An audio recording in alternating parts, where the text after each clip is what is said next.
and welcome to this short series of lectures on the legal position of Brexit and the current state of play. I'm recording this on the 20th of November 2020, and I'm mindful that the legal position may change quite fundamentally at any time if the EU and the UK agree a trade and cooperation agreement. But more on that later. In the meantime, I want to start this lecture by being attentive to researcher positionality. My personal position on Brexit is in the public domain. I was one of the members of the advisory board of an organisation called Healthier in the EU, which campaigned alongside other bigger organisations like Scientists for EU to remain in the European Union during the 2016 referendum.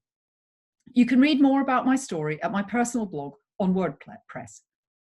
The link is here on the slide.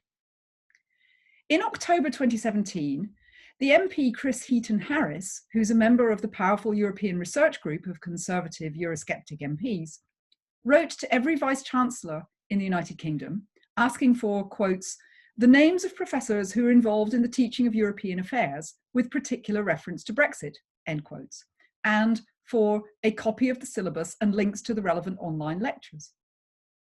Several vice-chancellors spoke out against the letter, pointing out that its apparently neutral request for information in fact hides a first step towards political censorship of universities. There had been previous complaints about university pro-Remain bias too. In fact, a YouGov poll found that more than 80% of academics voted Remain. However, even prominent Leave voting academics were critical of Heaton-Harris.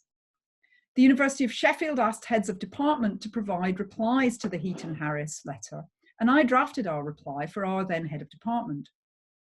In it, I offered to have a further discussion and share information, and pointed out that all of our modules take account of the relevant law relating to Brexit as it unfolds, because teaching current developments is standard practice in a law school such as mine.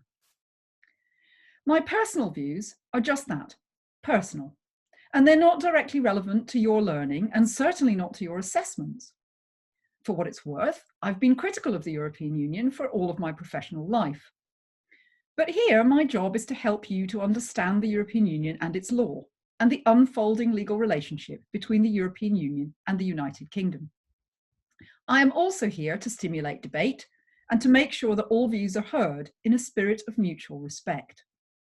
I'm here to help you deploy skills of analysis of the information available and to use those to create robust legal arguments.